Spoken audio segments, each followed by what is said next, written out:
For the last major part of my project, I've added 3 new sensors, an IR transmitter and an IR receiver alongside an ultrasonic sensor. With these combined, I should be able to add more functionality to my project. Starting with the IR part of the equation, I have this transmitter right here, which is giving off infrared signals, and what the receiver is doing is picking up those signals and decoding them. With those signals that I'm receiving, I can also check within my code to see, okay, if I receive this particular signal, carry out this action. And it allows me to do a variety of things, such as disabling a certain part of the code or maybe enabling a new one. So with this particular example, I'm going to be looking at this LED right here. I can change the state of this LED by altering a mode within my code. However, I can't do that by default. I can't change that value on the IR receiver nor on the transmitter. What I have to do instead is go to a middleman, that is the ultrasonic sensor.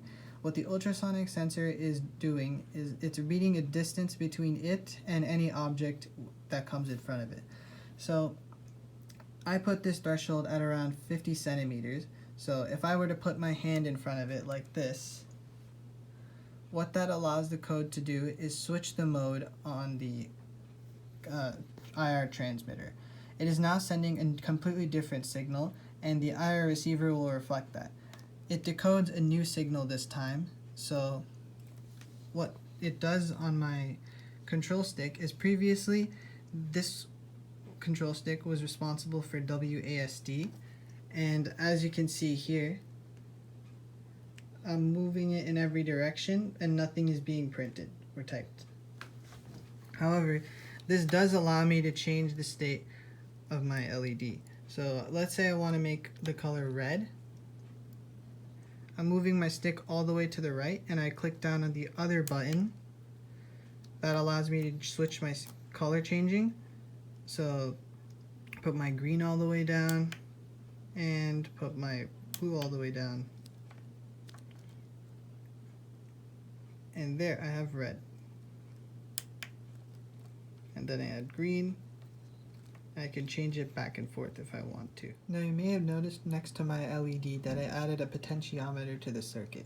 This is used as a sensitivity multiplier for my mouse cursor by mapping the analog values it's producing. So I've tilted it all the way to the right, as you can see. And let's just see an example of how fast my mouse moves right now. So here it is at its lowest sensitivity. As you can see, it's not very fast at all.